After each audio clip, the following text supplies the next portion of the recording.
सो दोस्तों अज आप गल करन जा रहे हैं जिस विषय ते उस विषय का नाम आ रैगूलर एंड डिफ्यूज़ रिफ्लैक्शन। इस विषय ते आप क्यों गल करन जा रहे हैं क्योंकि असल विच आप एक सवाल का जवाब देना चाहते हैं। मैनू मेरी एक विद्यार्थी ने पूछा कहती सर जी जेड़े आप शीशे दे विच अपनी जिवें शक्ल देखते हैं भी शीशे च सानू अपनी शक्ल दिख जाती है क्योंकि शीशा लाइट नू रिफ्लैक्ट करता है। ये आप पढ़िया आ छोटियां क्लासां दे विच। ते वो कहती फिर जी कंध हुंदी है कंध भी तो लाइट नू रिफ्लैक्ट करती है तो सानू अपनी शक्ल कंध विच क्यों नहीं दिखती। सो इस गल का जवाब थोड़ा होर वधिया डिटेल दे विच आपां देवांगे इस लैक्चर दे विच। ते इत्थे आपां गल करांगे रैगूलर ते डिफ्यूज़ रिफ्लैक्शन हुंदा की है तो इहदा अपने आस पास की आपां इस सवाल तो अलावा भी कोई वजूद देखते हैं कि डिफ्यूज़ रिफ्लैक्शन का होर कोई फायदा हुंदा है आपां नूं। सो इस विषय ते आपां गल करांगे। सब तो पहली गल तां ये कि शीशे दे विच सानू अपनी शक्ल दिख जाती है। इस तो पहला आप आ गल करिए कि आपां नूं कोई भी चीज़ क्यों दिखती है। आपां आस पास अपने चीज़ों नूं देख पाने आ आपां चीज़ों नूं क्यों देख पाने आ किवें देख पाने आ। जे आपां इस विषय ते गल करनी है तो सब तो पहला तो आपां नूं एक भुलेखा कड्ढना पैना अपने दिमाग चों क्योंकि पुरानियां हिंदी फिल्मां देखियां होईयां ने आपां फिल्मां च की हुंदा भी वो कई बार कोई कहंदा ना कि भी फलाणे दी अखां दी रोशनी चलेगी या फिर फलाणे दी अखां दी रोशनी वापस आ गई। सो पहली गल तो यह भुलेखा कढ़ दो कि ना तो किसी दी अखां दी कोई रोशनी हुंदी है जिहड़ी कि किते चली जाती है या कितों आ जाती है। जिवें एक फिल्म सी पुरानी मैं उह देखिया सी उह च 3 हीरो सी अमर अकबर एंथनी वो फिल्म का नाम सी। उन्हां दी माँ दी रोशनी चल जाती है अखां दी या फिर वो अन्नी हो जाती है तो उन्होंने ऐ कहते भी अखां दी रोशनी चली गई उहदी।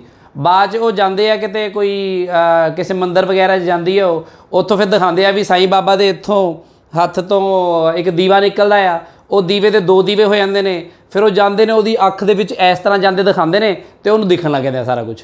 सो ये बिल्कुल आ गप्पां ने सारियां इन्हां चीज़ों के बिल्कुल ना पाओ। पहला तो ये समझो कि तुहाडियां अखां दी कोई रोशनी नहीं हुंदी। सानू चीज़ां इसलिए दिखदियां ने क्योंकि रोशनी साडे अखां दे बाहर हुंदी है यानी कहने मतलब ये आस पास जी जिवें लाइट आ चल रही है इत्थे लाइट इहदे रोशनी हैगी आ सूरज आंदा आ वो इन्नी सारी रोशनी लैके आंदा आ सवेर हुंदी है। आपां अपने आले दुआले जिन्ना भी प्रकाश है उहदे करके ही अपने आस पास दी चीज़ां देख पाने आ। जे वो चीज़ां जे वो प्रकाश ना होवे असीं कुछ भी नहीं देख पावांगे। सो जे अखां दी रोशनी हुंदी होवे बंदा कोई फिर भी बहस करदा होवे कि नहीं भी अखां दी रोशनी हुंदी है आपां कहांगे ठीक है भी बिल्कुल धुप्प हनेरे दे विच आपां किते मान लो जा रहे होइए आपां टॉर्च लैके जाने आ उन्हें कहने भी तू टॉर्च लैके क्यों जा रहा तू तैनूं टॉर्च की लोड़ ही नहीं गी तेरियां अखां 'च बथेरी रोशनी है तू अखां दी रोशनी नाल ही चल जा है ना। या फिर जो आप किते जाने या मान लो किसी कमरे दे विच कोई चीज़ अपने पई हुई है तो गुम गई है आप उस अपने लाइट है नहीं गई उत्थे आप टॉर्च लैके जाने अपना समान लभण दे लई मान लो फिर तुसीं टॉर्च लैके की करते हो उस चीज़ ते मारन की कोशिश करते हो भी किते उस ते पै जावे लाइट तो सानूं वो चीज़ दिख जाए। जे थोड़ी अखां तो भी चीज़ रोशनी हुंदी तो टॉर्च लैके तुसीं अपनी अखां च मारदे ते उत्थों देख लेंदे उस चीज़ नूं पर ऐ नहीं हुंदा तुहानूं पता है। सो इसलिए तुसीं सारे इस गल नूं समझो कि पहली गल तो ये सानूं चीज़ां इसलिए दिखाई दिंदियां ने क्योंकि प्रकाश लाइट उस ते पैंदी है तो उस तो टप्पा खांदी है या फिर कह लो कि रिफ्लैक्ट हुंदी है तो रिफ्लैक्ट होकर साडियां अखां तक आउंदी है। जे उस तो रिफ्लैक्ट होने तो बाद भी साडी अखां तक आण तो लाइट नूं रोक लो तो सानूं वो चीज़ नहीं दिखेगी। सो उत्थों रिफ्लैक्ट होने वाली लाइट का साडियां अखां तक आना बड़ा जरूरी है। इस तरह असीं चीज़ां नूं देखते हैं।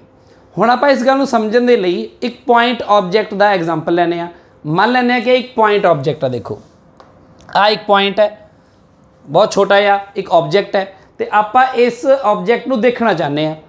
सब तो पहली गल तो ये जरूरी है कि इहदे उपर लाइट पवे तो ये उपर लाइट जिवें आ चौक आ ये चौक नूं आपां किवें देखदे हां भी इहदे उपर लाइट पवे तो इस लाइट नूं रिफ्लैक्ट करे ये पर पहला लाइट पवे वो लाइट पै के तो रिफ्लैक्ट होवे इस तो रिफ्लैक्ट होने वाली लाइट क्योंकि मेरी अखां तक आ रही है इसलिए मैनूं दिख रहा।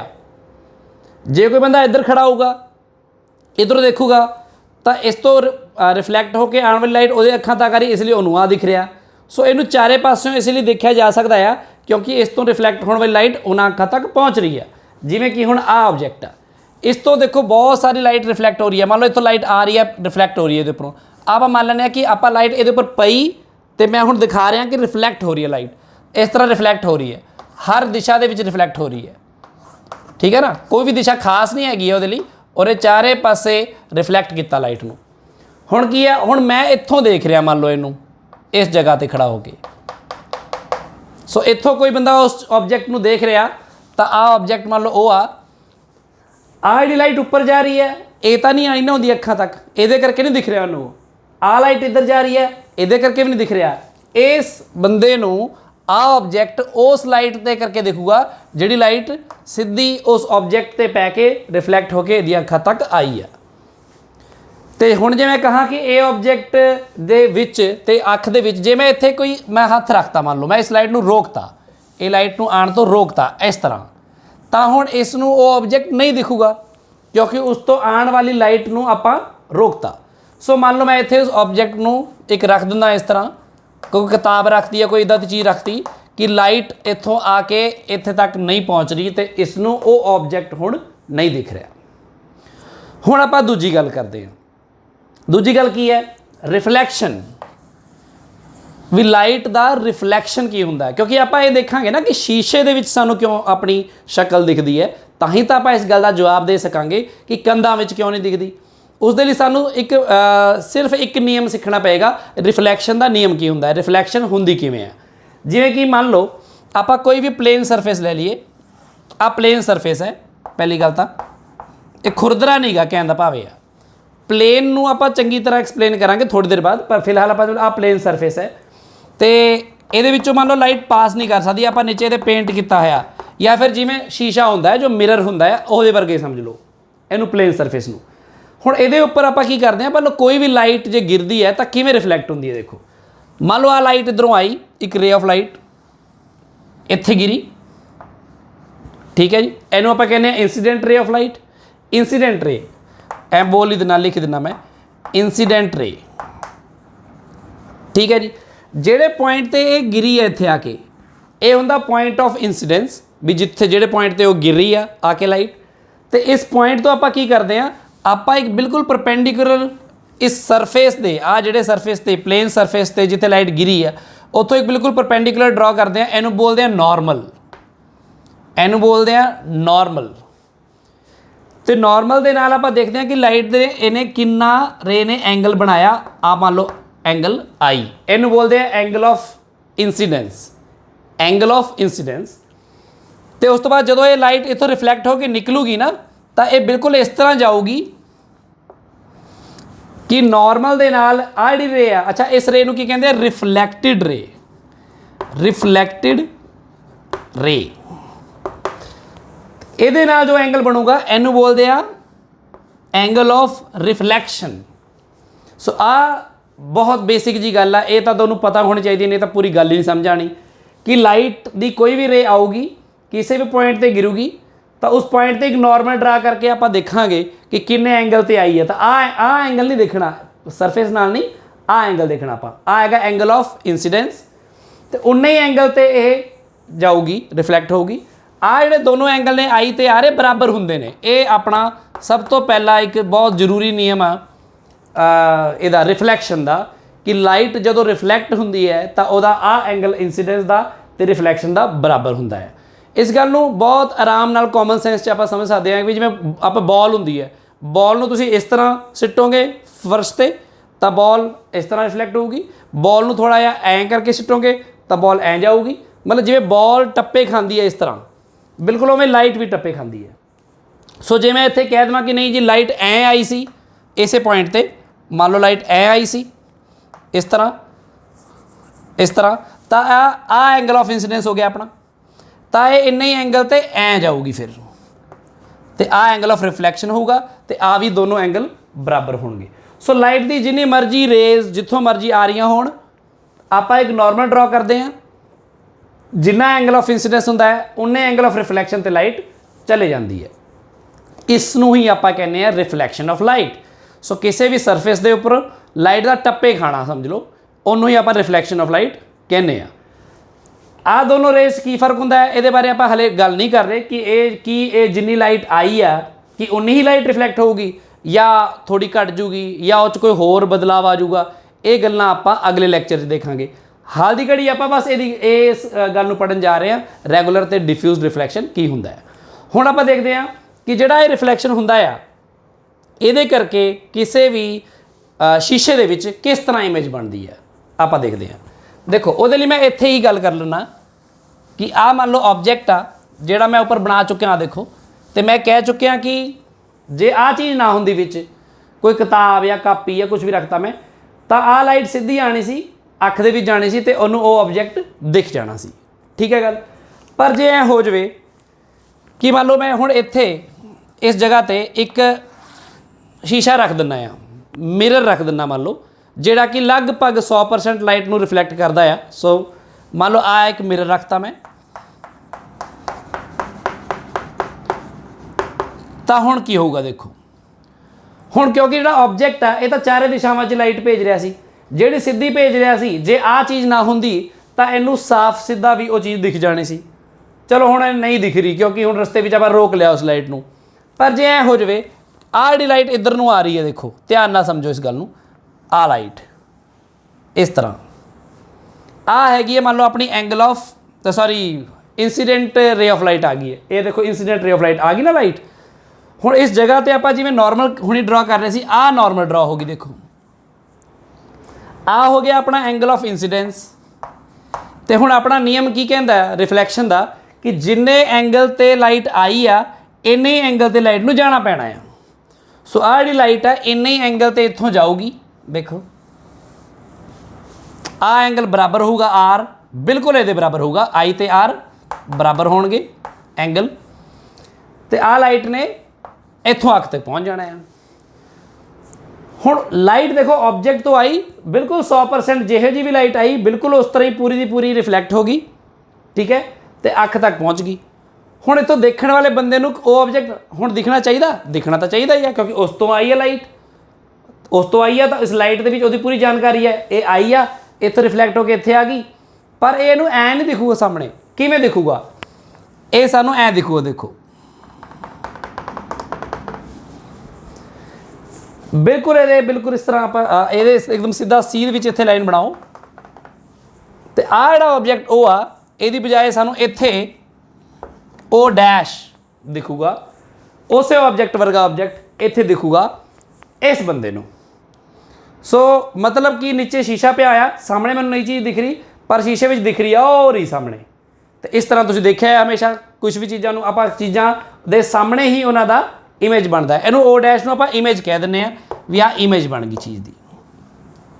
ये तो हो गया एक पॉइंट ऑब्जेक्ट किस तरह सानू दिखता है। अच्छा जे मैं हुण इहनूं हटा लवां आ चीज़ नूं, तां जिहड़ी सीधी लाइट है वह भी आऊगी, तो यह मतलब है कि मैनू चीज़ सामने भी दिखूगी, शीशे च भी दिखूगी। हुण जिवें आपां कई बार जाने किसी हेयर ड्रैसर को जाने, बाल बूल कटाउण जाने, उत्थे देखिआ शीशे शूशे लगे होंदे आ, सलून ते शीशे लगे होंदे आ, तो कई बार कोई बंदा सामने बैठा आपां उहदे नाल गल कर रहे हैं, तो नाल ही वो बंदा सानू शीशे च भी दिख रहा होंदा, क्योंकि उस तो भी लाइट आ रही है, तो उस तो रिफ्लैक्ट होकर जी शीशे तो भी आ रही है, तो सानू शीशे के अंदर भी दिख रहा, तो सानू सामने खड़ा भी दिख रहा। आ हो गया इस पॉइंट ऑब्जेक्ट के बारे कि ये सानू सीधा भी दिख रहा, तो सानू शीशे के अंदर इत्थे भी ये इमेज दिखाई दे रही है। इस तरह असीं किसी एक पॉइंट ऑब्जेक्ट बारे गल की है। पर जदों गल आती है शक्ल की, तुहाडी शक्ल शीशे में दिखना, तुहाडी शक्ल या पूरे के पूरे तो आ मैं हुण मैनूं तुसीं पूरे देख पा रहे हो, तो मैं ये कोई पॉइंट ऑब्जेक्ट थोड़ी हाँ, मैं पॉइंट थोड़ी हाँ। हुण जे आपां शक्ल की गल करिए, किसी की भी शक्ल के उपर बहुत सारे पॉइंट होंदे ने, इत्थे इत्थे इत्थे इत्थे नक दे उपर, अख दे उपर, इस तरह मतलब हर जगह पूरा एक चेहरा जिहड़ा हुंदा है बहुत छोटे छोटे छोटे छोटे छोटे छोटे पॉइंट्स तो मिलकर बनया हुंदा है। तो चेहरे के हर एक पॉइंट तो जिहड़ी लाइट निकलूगी उहदे विच उस चेहरे की जानकारी होगी जिहड़ी वो लैके जा रही होगी। तो जे इत्थे मान लो इस पॉइंट ऑब्जेक्ट की जगह ते हुण तुसीं सोच के चलो कि जे इत्थे इस पॉइंट ऑब्जेक्ट की जगह ते कोई इस तरह की चीज़ होवे, मान लो कुछ भी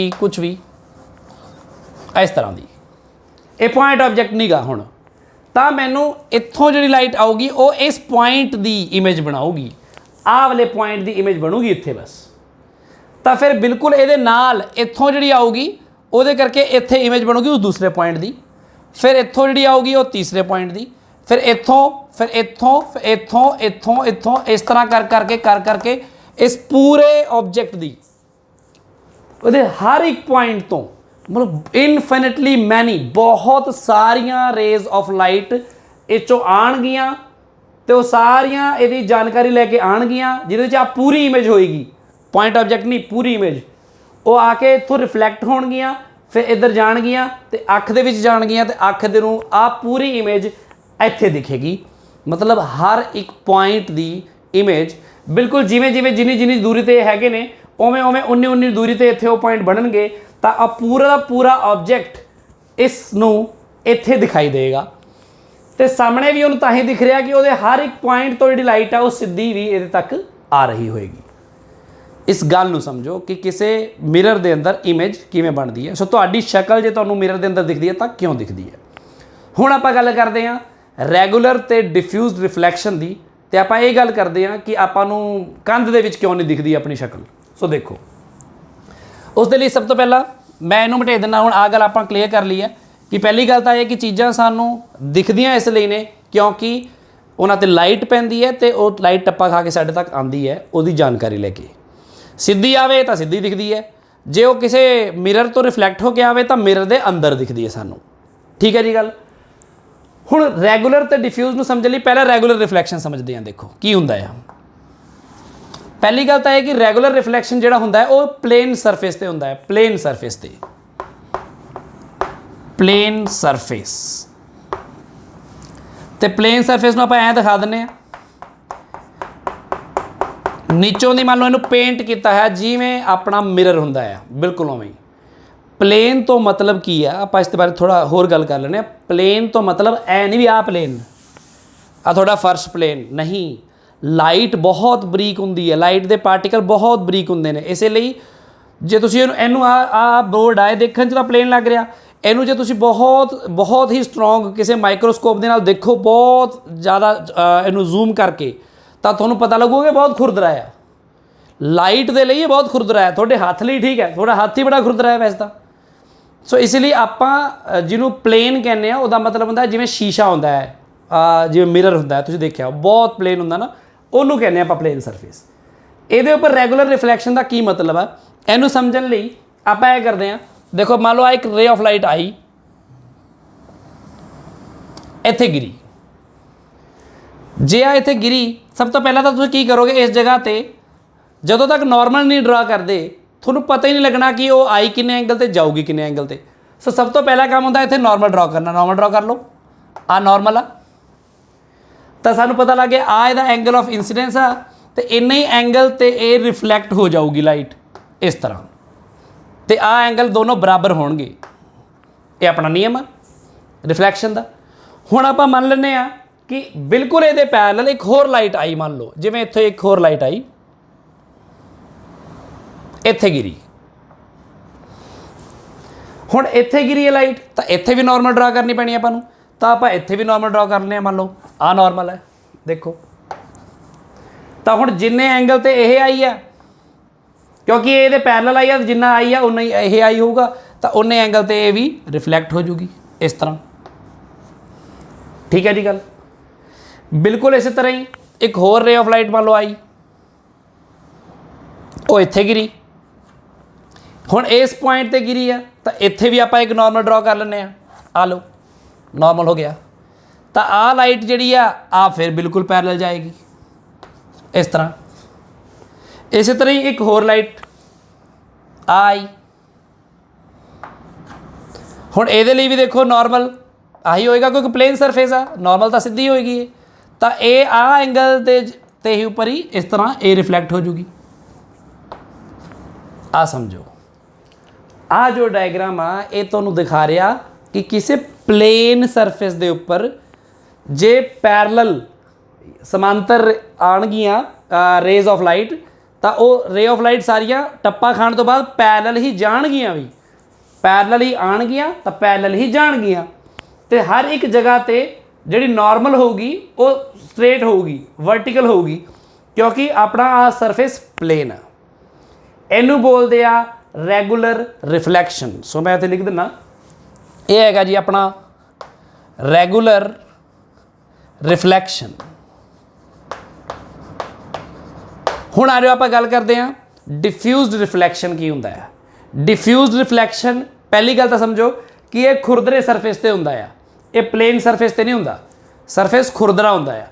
जिवें कि ਹੁਣ ਮੈਂ ਖੁਰਦਰਾ ਸਰਫੇਸ ਤੇ ਕਿਵੇਂ ਦਿਖਾਵਾਂ, ਜਿਵੇਂ ਕਿ ਆਪਣੇ ਆਸ-ਪਾਸ ਜੋ ਸਰਫੇਸ ਹੈ, ਜਿੰਨੇ ਵੀ ਸਰਫੇਸ ਹੁੰਦੇ ਆ ਲਗਭਗ ਖੁਰਦਰੇ, ਆ ਵੀ ਖੁਰਦਰਾ ਹੈ, ਜਿਵੇਂ ਆ ਕੰਧ ਵੀ ਖੁਰਦਰੀ ਹੈ, ਸਭ ਕੁਝ ਖੁਰਦਰਾ ਆ ਕਿਹਦੇ ਲਈ, ਲਾਈਟ ਦੇ ਲਈ। ਤਾਂ ਹੁਣ ਜਦੋਂ ਤੁਸੀਂ ਬਹੁਤ ਜ਼ੂਮ ਕਰਕੇ ਦੇਖੋਗੇ ਤਾਂ ਤੁਹਾਨੂੰ ਸਰਫੇਸ ਇਸ ਤਰ੍ਹਾਂ ਦਾ ਨਹੀਂ ਦਿਖੇਗਾ। ਸੋ ਆ ਬਣਾਉਣਾ ਹੀ ਗਲਤ ਹੈ, ਇਹਨੂੰ ਇਸ ਤਰ੍ਹਾਂ ਬਣਾਓ ਵੀ ਨਾ, ਕਿਉਂਕਿ ਮੈਂ ਇਹ ਮੰਨ ਕੇ ਚੱਲਦਾ ਕਿ ਮੈਂ ਜ਼ੂਮ ਕਰਕੇ ਤੁਹਾਨੂੰ ਦਿਖਾ ਰਿਹਾ ਚੀਜ਼ ਨੂੰ, ਤਾਂ ਖੁਰਦਰੇ ਸਰਫੇਸ ਨੂੰ ਐ ਬਣਾਓ,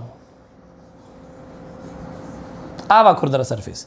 ਤੇ ਇਹਦੇ ਵਿੱਚ ਵੀ ਮੰਨ ਲਓ ਇਹਨੂੰ ਆਪਾਂ ਇਸ ਤਰ੍ਹਾਂ ਡਰਾ ਕਰ ਦਿੰਦੇ ਹਾਂ। ਲਓ ਜੀ, ਉਹ ਪਲੇਨ ਸਰਫੇਸ ਸੀਗਾ, ਇਹ ਖੁਰਦਰਾ ਸਰਫੇਸ ਹੈ, ਰਫ ਸਰਫੇਸ ਹੈ, ਇਹਨੂੰ ਕਹਿੰਦੇ ਆਪਾਂ ਰਫ ਸਰਫੇਸ ਹੈ।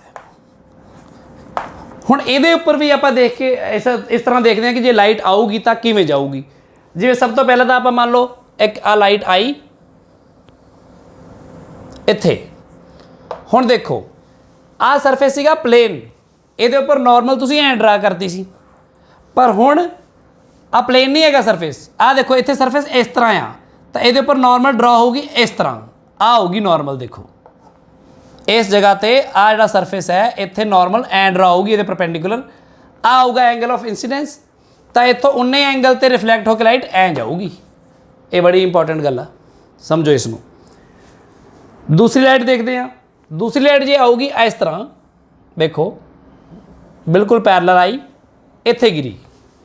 ਜਦੋਂ ਇਹ ਲਾਈਟ ਆ ਕੇ ਇੱਥੇ ਗਿਰੀ ਇਸ ਜਗ੍ਹਾ ਤੇ, ਦੇਖੋ ਹੁਣ ਇਸ ਜਗ੍ਹਾ ਤੇ ਇੱਥੇ ਆ ਲਗਭਗ ਸਿੱਧਾ ਹੀ ਆ ਸਰਫੇਸ, ਇੱਥੋਂ ਆ ਹੋਊਗੀ ਨੋਰਮਲ, ਆ ਨੋਰਮਲ ਦੇਖੋ, ਨੋਰਮਲ ਆ ਵਾਲੀ ਇਸ ਜਗ੍ਹਾ ਤੇ ਐ ਹੋਊਗੀ, ਤਾਂ ਆਪਣੀ ਜਿਹੜੀ ਲਾਈਟ ਹੈ ਉਹ ਇੰਨੇ ਐਂਗਲ ਤੇ ਐ ਰਿਫਲੈਕਟ ਹੋਊਗੀ ਇੱਥੋਂ। ਆ ਐਂਗਲ ਆਫ ਇੰਸੀਡੈਂਸ, ਆ ਐਂਗਲ ਆਫ ਰਿਫਲੈਕਸ਼ਨ। ਤੇ ਜੇ ਆਪਣਾ ਨੈਕਸਟ ਦੇਖੋ ਆਹ ਵਾਲੀ ਲਾਈਟ ਆਊਗੀ, ਉਹ ਇੱਥੇ ਗਿਰੀ ਜਾ ਕੇ। ਹੁਣ ਇੱਥੇ ਵੀ ਜੇ ਨੋਰਮਲ ਡਰਾ ਕਰੋਗੇ ਤਾਂ ਨੋਰਮਲ ਇੱਥੇ ਵੱਖਰਾ ਹੋਏਗਾ, ਦੇਖੋ ਇਸ ਜਗ੍ਹਾ ਤੇ ਐ ਨੋਰਮਲ ਹੋਏਗਾ, ਤਾਂ ਆਹ ਲਾਈਟ ਵੀ ਤੁਹਾਡੀ ਐ ਚੱਲ ਜੂਗੀ ਰਿਫਲੈਕਟ ਹੋ ਕੇ। ਤੇ ਆਹ ਜਿਹੜੀ ਲਾਈਟ ਹੋਈ ਦੇਖੋ ਇਸ ਜਗ੍ਹਾ ਤੇ ਨੋਰਮਲ ਵੀ ਡਰਾ ਕਰੋਗੇ ਤਾਂ ਐ ਹੋ ਜਾਏਗੀ, ਤਾਂ ਇੱਥੋਂ ਰਿਫਲੈਕਟ ਐ ਹੋ ਜਾਏਗੀ। ਹੁਣ ਤੁਸੀਂ ਇਸ ਚੀਜ਼ ਨੂੰ ਸਮਝ ਸਕਦੇ ਹੋ ਕਿ ਬੇਸਿਕਲੀ ਮੈਂ ਦਿਖਾਉਣਾ ਕੀ ਚਾਹ ਰਿਹਾ ਤੁਹਾਨੂੰ। ਮੈਂ ਦਿਖਾਉਣਾ ਚਾਹ ਰਿਹਾ ਜਦੋਂ ਸਰਫੇਸ ਖੁਰਦਰਾ ਹੈ ਨਾ, ਤਾਂ ਨੋਰਮਲ ਸਿੱਧੀਆਂ ਸਿੱਧੀਆਂ ਨਹੀਂ ਹੈਗੀਆਂ ਹੁਣ ਸਾਰੀਆਂ, ਹਰ ਇੱਥੇ ਹਰ ਪੁਆਇੰਟ ਤੇ ਨੋਰਮਲ ਸਿੱਧੀ ਸੀ, ਪਰ ਹੁਣ ਜੇ ਸਰਫੇਸ ਖੁਰਦਰਾ ਹੋ ਗਿਆ ਤਾਂ ਨੋਰਮਲ ਟੇਢੀ ਮੇਢੀ ਹੋ ਜਾਣਗੀਆਂ ਸਾਰੀਆਂ। ਜਿਵੇਂ ਇੱਥੇ ਹਰ ਪੁਆਇੰਟ ਤੇ ਨੋਰਮਲ ਵੱਖਰੀ ਹੈ, ਉਹਦੇ ਕਰਕੇ ਕੀ ਹੈ ਜਿਹੜੀ ਲਾਈਟ ਨੇ, ਆਹ ਦੇਖੋ ਆਹ 4 ਲਾਈਟ ਆਈਆਂ ਨੇ, ਸਮਝ ਲਓ 4 ਰੇ ਆਫ ਲਾਈਟ ਆਪਾਂ ਦਿਖਾਈਆਂ, ਇਹ ਚਾਰੋਂ ਆਈਆਂ ਤਾਂ ਪੈਰਲਲ, ਪਰ ਖੁਰਦਰੇ ਸਰਫੇਸ ਤੇ ਪੈ ਕੇ ਬਿਖਰ ਗਈਆਂ। ਦੇਖੋ ਚਿੱਟੀ ਕਿੱਧਰ ਜਾ ਰਹੀ ਹੈ, ਹਰੀ ਵਾਲੀ ਕਿੱਧਰ ਜਾ ਰਹੀ ਹੈ, ਗੁਲਾਬੀ ਕਿੱਧਰ ਜਾ ਰਹੀ ਹੈ, ਨੀਲੀ ਕਿੱਧਰ ਜਾ ਰਹੀ ਹੈ। ਇੱਧਰ ਦੇਖੋ ਸਾਰੀਆਂ ਪੈਰਲਲ ਆਈਆਂ ਤੇ ਪੈਰਲਲ ਗਈਆਂ। ਇਹਨੂੰ ਬੋਲਦੇ ਨੇ ਰੈਗੂਲਰ ਰਿਫਲੈਕਸ਼ਨ, ਤੇ ਇਹਨੂੰ ਬੋਲਦੇ ਨੇ ਡਿਫਿਊਜ਼ਡ ਰਿਫਲੈਕਸ਼ਨ।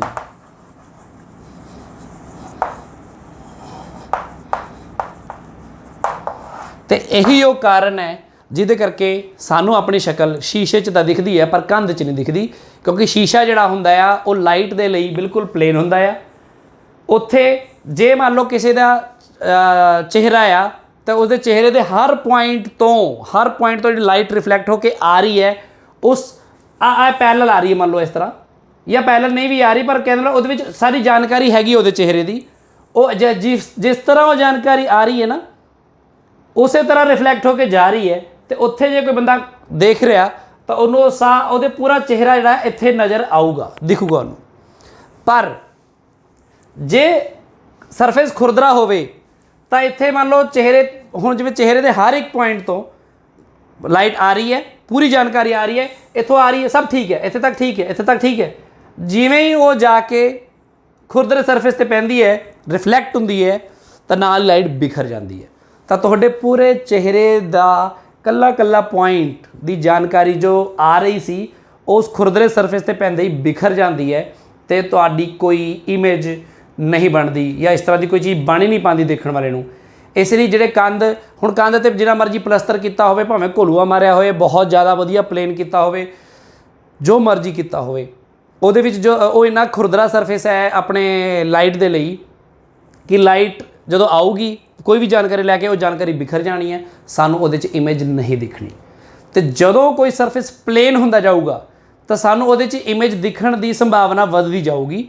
ਜਿਵੇਂ ਕਿ ਤੁਸੀਂ ਪੋਲਿਸ਼ ਕਰ ਦਿਓ ਕਿਸੇ ਚੀਜ਼ ਨੂੰ, ਕਿਸੇ ਵੀ ਸਰਫੇਸ ਨੂੰ, ਹੁਣ ਲੱਕੜ ਦਾ ਮਾਈਕਾ ਹੁੰਦਾ, ਮਾਈਕਾ ਬਹੁਤ ਪਲੇਨ ਹੁੰਦਾ ਆ, ਆਪਣੇ ਜਿਹੜੇ ਸਟੀਲ ਦੇ ਭਾਂਡੇ ਹੁੰਦੇ ਨੇ ਉਹ ਪਲੇਨ ਹੁੰਦੇ ਨੇ, ਉਹਨਾਂ ਵਿੱਚ ਤੁਸੀਂ ਦੇਖੋ ਤੁਹਾਨੂੰ ਆਪਣੀ ਸ਼ਕਲ ਮਾੜੀ ਮੋਟੀ ਦਿਖਦੀ ਹੈ, ਭਾਂਡੇ ਟੇਢੇ ਮੇਢੇ ਹੁੰਦੇ ਨੇ ਤਾਂ ਟੇਢੀ ਮੇਢੀ ਸ਼ਕਲ ਦਿਖਦੀ ਹੈ, ਪਰ ਕਹਿਣ ਦਾ ਮਤਲਬ ਇਹ ਹੈ ਕਿ ਫਿਰ ਵੀ ਕਾਫੀ ਕੁਛ ਉਹ 'ਚ ਦਿਖਦਾ ਤੁਹਾਨੂੰ, ਕਿਉਂਕਿ ਲਾਈਟ ਦੀ ਰਿਫਲੈਕਸ਼ਨ ਜਿਹੜੀ ਹੈ ਉਹ ਉਹਨਾਂ ਦੇ ਸਰਫੇਸਿਸ ਤੋਂ ਰੈਗੂਲਰ ਰਿਫਲੈਕਸ਼ਨ ਹੋ ਰਹੀ ਹੁੰਦੀ ਹੈ। ਖੁਰਦਰੇ ਸਰਫੇਸ ਤੋਂ ਡਿਫਿਊਜ਼ ਰਿਫਲੈਕਸ਼ਨ ਹੁੰਦੀ ਹੈ, ਸਾਨੂੰ ਚਿਹਰੇ ਆਪਣੇ ਨਹੀਂ ਦਿਖਦੇ। ਹੁਣ ਕਿਸੇ ਦੇ ਦਿਮਾਗ 'ਚ ਇਹ ਆ ਸਕਦਾ ਹੈ ਕਿ ਇਹਦਾ ਤਾਂ ਫਾਇਦਾ ਬਈ, ਇਹਦੇ 'ਚ ਤਾਂ ਆਪਾਂ ਨੂੰ ਫਿਰ ਆਪਣੀ ਸ਼ਕਲ ਦਿਖਦੀ ਹੈ ਸ਼ੀਸ਼ੇ ਦੇ ਵਿੱਚ ਅਤੇ ਇਹਦਾ ਕੋਈ ਫਾਇਦਾ ਨਹੀਂ ਆ, ਪਰ ਇਸ ਤਰ੍ਹਾਂ ਦਾ ਨਹੀਂ ਹੈ, ਇਹਦਾ ਬਹੁਤ ਜ਼ਿਆਦਾ ਫਾਇਦਾ ਆਪਾਂ ਨੂੰ। ਹੁਣ ਤੁਸੀਂ ਸੋਚ ਕੇ ਦੇਖੋ ਕਿ ਜੇ ਡਿਫਿਊਜ਼ਡ ਰਿਫਲੈਕਸ਼ਨ ਨਾ ਹੋਵੇ ਤਾਂ ਪਤਾ ਕੀ ਹੋਊਗਾ, ਜਦੋਂ ਸੂਰਜ ਤੋਂ ਰੋਸ਼ਨੀ ਆਊਗੀ ਤੇ ਮੰਨ ਲਓ ਜੋ ਸਾਰੇ ਪਾਸੇ ਪਲੇਨ ਹੀ ਪਲੇਨ ਕਰਦੀ ਆਪਾਂ, ਪੇੜ ਪੌਦੇ ਸਾਰਾ ਕੁਝ ਪਲੇਨ ਕਰਤਾ, ਸਾਰਾ ਕੁਝ ਸੜਕਾਂ ਪਲੇਨ ਕਰਤੀਆਂ, ਆਪਣੇ ਆਲੇ ਦੁਆਲੇ ਕੰਧਾਂ ਕੁੰਧਾਂ ਕਰਦੀਆਂ, ਸਾਰਾ ਪਲੇਨ ਕਰਤਾ, ਹੋਊਗਾ ਕੀ ਉਹਦੇ ਨਾਲ? ਜੇ ਮੰਨ ਲਓ ਸਭ ਕੁਝ ਪਲੇਨ ਹੀ ਹੋਵੇ ਤਾਂ ਲਾਈਟ ਆਊਗੀ, ਟਕਰਾਊਗੀ ਤੇ ਚਲੀ ਜਾਊਗੀ। ਮਤਲਬ ਕਹਿਣ ਦਾ ਮਤਲਬ ਇਹ ਹੈ ਕਿ ਕਿਸੇ ਵੀ ਜਗ੍ਹਾ 'ਤੇ ਜਿੱਥੇ ਛਾਂ ਹੁੰਦੀ ਹੈ ਅੱਜ ਕੱਲ੍ਹ, ਉੱਥੇ ਫਿਰ ਬਿਲਕੁਲ ਘੁੱਪ ਹਨੇਰਾ ਹੋਊਗਾ, ਕਿਉਂਕਿ ਲਾਈਟ ਜਿਹੜੀ ਹੈ ਡਿਫਿਊਜ਼ ਰਿਫਲੈਕਸ਼ਨ ਕਰਕੇ ਹੀ ਆਪਣੇ ਆਲੇ ਦੁਆਲੇ ਹਰ ਜਗ੍ਹਾ ਫੈਲਦੀ ਆ। ਤੁਹਾਨੂੰ ਨਹੀਂ ਤਾਂ ਆਪਣੇ ਘਰਾਂ ਦੇ ਅੰਦਰ ਜਿਹੜੀਆਂ ਲਾਈਟਾਂ ਨੇ ਉਹ ਦਿਨੇ ਵੀ ਜਲਾ ਕੇ ਰੱਖਣੀਆਂ ਪੈਣਗੀਆਂ, ਕਿਉਂਕਿ ਸੂਰਜ ਦੀ ਰੋਸ਼ਨੀ ਸਿੱਧੇ ਤੌਰ 'ਤੇ ਤਾਂ ਤੁਹਾਡੇ ਘਰਾਂ ਦੇ ਅੰਦਰ ਆਉਂਦੀ ਨਹੀਂ ਹੈ। ਸੂਰਜ ਦੀ ਰੋਸ਼ਨੀ ਤੁਹਾਡੇ ਘਰਾਂ ਦੇ ਅੰਦਰ ਆਉਂਦੀ ਕਿਵੇਂ ਹੈ? ਸੜਕਾਂ 'ਤੇ ਦੇਖੋ, ਸੜਕਾਂ 'ਤੇ ਸੂਰਜ ਦੀ ਰੋਸ਼ਨੀ ਪੈਂਦੀ ਹੈ, ਸੜਕਾਂ ਤਾਂ ਤੁਹਾਨੂੰ ਪਤਾ ਹੈ ਵੀ ਬਿਲਕੁਲ ਖੁਰਦਰੀਆਂ ਹੁੰਦੀਆਂ ਨੇ ਇਸ ਤਰ੍ਹਾਂ ਦੀਆਂ, ਇਸ ਲਈ ਸੂਰਜ ਦੀ ਰੋਸ਼ਨੀ ਆਉਂਦੀ ਹੈ, ਪੈਰਲਲ ਆਉਂਦੀ ਹੈ, ਅਤੇ ਮੰਨ ਲਓ ਪੈਰਲਲ ਆ ਰਹੀ ਹੈ, ਤੁਸੀਂ ਪੈਰਲਲ ਹੀ ਸੋਚ ਕੇ ਚੱਲੋ ਹਲੇ, ਉਹ ਆਉਂਦੀ ਹੈ ਰੋਸ਼ਨੀ, ਸੜਕਾਂ 'ਤੇ ਗਿਰਦੀ ਹੈ ਅਤੇ ਬਿਲਕੁਲ ਡਿਫਿਊਜ਼ ਰਿਫਲੈਕਸ਼ਨ ਹੁੰਦਾ ਹੈ ਅਤੇ ਬਿਖਰ ਜਾਂਦੀ ਹੈ। ਅਤੇ ਜਦੋਂ ਉਹ ਰੋਸ਼ਨੀ ਬਿਖਰ ਜਾਂਦੀ ਹੈ ਤਾਂ ਤੁਹਾਡੇ ਘਰਾਂ ਦੀ ਖਿੜਕੀਆਂ ਤੋਂ ਐਨ ਅੰਦਰ ਘਰ ਦੇ ਚਲ ਜਾਂਦੀ ਹੈ। ਤੁਹਾਡੇ ਘਰਾਂ ਵਿੱਚ ਜਿਹੜਾ ਸਭ ਤੋਂ ਪਿੱਛੇ ਵਾਲਾ ਕਮਰਾ ਹੁੰਦਾ, ਜਿੱਥੇ ਕੋਈ ਨਹੀਂ ਵੀ ਹੁੰਦੀ ਟਾਕੀ, ਉੱਥੇ ਤੱਕ ਵੀ ਸੂਰਜ ਦੀ ਰੋਸ਼ਨੀ ਪਹੁੰਚੀ ਹੁੰਦੀ ਹੈ, ਅਤੇ ਉਹਦੇ ਕਰਕੇ ਹੀ ਦਿਨੇ ਜਾਂ ਰਾਤੀ ਉਸ ਕਮਰੇ 'ਚ ਤੁਹਾਨੂੰ ਫਰਕ ਨਜ਼ਰ ਆਉਂਦਾ ਆ। ਚਾਹੇ ਉੱਥੇ ਕੋਈ ਵੀ ਖਿੜਕੀ ਨਾ ਹੋਵੇ ਤਾਂ ਵੀ ਕੁਛ ਰੋਸ਼ਨੀ ਪਹੁੰਚ ਹੀ ਜਾਂਦੀ ਹੈ ਆਪਣੇ ਘਰ ਦੇ ਸਾਰੇ ਕੋਨਿਆਂ ਤੱਕ ਅਤੇ ਛਾਂ ਦੇ ਵਿੱਚ। ਨਹੀਂ ਤਾਂ ਹੋਣਾ ਕੀ ਸੀ ਕਿ ਜਿਵੇਂ ਮੰਨ ਲਓ ਕੋਈ ਪੇੜ ਆ, ਪੇੜ ਦੇ ਨੀਚੇ ਛਾਂ ਹੁੰਦੀ ਹੈ ਨਾ, ਜਿੱਥੇ ਬਿਲਕੁਲ ਆਪਾਂ ਦਿਨੇ ਤਾਂ ਪਤਾ ਲੱਗਦਾ ਵੀ ਦਿਨ ਤਾਂ ਹੁੰਦਾ ਨਾ, ਬਿਲਕੁਲ ਘੁੱਪ ਹਨੇਰਾ ਹੋਣਾ ਸੀ ਅਤੇ ਬਾਹਰ ਬਿਲਕੁਲ ਚਮਕੀਲਾ ਹੋਣਾ ਸੀ ਸਾਰਾ ਕੁਝ। ਸੋ ਜਿਹੜਾ ਇਹ ਬਹੁਤ ਵਧੀਆ ਲਾਈਟ ਚਾਰੇ ਪਾਸੇ ਪਸਰਦੀ ਹੈ ਸਾਰੇ ਦਿਨ ਦੇ ਵਿੱਚ, ਆਪਾਂ ਦੇਖਦੇ ਹਾਂ ਕਿਤੇ ਵੀ ਜਿੱਥੇ ਧੁੱਪ ਨਹੀਂ ਵੀ ਪਹੁੰਚਦੀ ਉੱਥੇ ਵੀ ਰੋਸ਼ਨੀ ਪਹੁੰਚਦੀ ਹੈ, ਉਹਦਾ ਕਾਰਨ ਡਿਫਿਊਜ਼ਡ ਰਿਫਲੈਕਸ਼ਨ ਹੈ। ਸੋ ਡਿਫਿਊਜ਼ਡ ਰਿਫਲੈਕਸ਼ਨ ਹੀ ਹੈ ਕਿ ਪੂਰੀ ਧਰਤੀ 'ਤੇ ਇਕਸਾਰ ਕਾਫੀ ਸਾਰਾ ਪ੍ਰਕਾਸ਼ ਫੈਲ ਪਾਉਂਦਾ ਆ, ਅਤੇ ਇਹਦਾ ਇਹ ਫਾਇਦਾ ਹੈ। ਪਰ ਸ਼ੀਸ਼ੇ ਵਿੱਚ ਸਾਨੂੰ ਆਪਣੀ ਸ਼ਕਲ ਦਿਖਦੀ ਹੈ ਇਹਦੇ ਕਰਕੇ, ਰੈਗੂਲਰ ਰਿਫਲੈਕਸ਼ਨ ਕਰਕੇ। ਸੋ ਫਿਲਹਾਲ ਇਸ ਲੈਕਚਰ ਲਈ ਇੰਨਾ ਕਾਫੀ ਹੈ। ਅਗਲੇ ਲੈਕਚਰ 'ਚ ਆਪਾਂ ਗੱਲ ਕਰਾਂਗੇ ਸਾਨੂੰ ਚੀਜ਼ਾਂ ਦੇ ਰੰਗ ਕਿਉਂ ਦਿਖਦੇ ਨੇ, ਅਲੱਗ-ਅਲੱਗ ਤਰ੍ਹਾਂ ਦੇ ਰੰਗ ਬਰੰਗੀਆਂ ਚੀਜ਼ਾਂ ਜਿਹੜੀਆਂ ਉਹ ਦਿਖਦੀਆਂ ਨੇ, ਇੰਨੇ ਸਾਰੇ ਰੰਗ ਕਿੱਥੋਂ ਆਉਂਦੇ ਨੇ, ਰੰਗੀਨ ਕਿਉਂ ਦਿਖਦੀਆਂ ਨੇ ਸਾਨੂੰ ਚੀਜ਼ਾਂ, ਅਤੇ ਇਸ ਤੋਂ ਇਲਾਵਾ ਹੋਰ ਬਹੁਤ ਸਾਰੀ ਚੀਜ਼ਾਂ ਉਹਦੇ ਨਾਲ ਜੁੜੀਆਂ ਹੋਈਆਂ, ਉਹਦੇ ਬਾਰੇ ਆਪਾਂ ਗੱਲ ਕਰਾਂਗੇ। ਧੰਨਵਾਦ।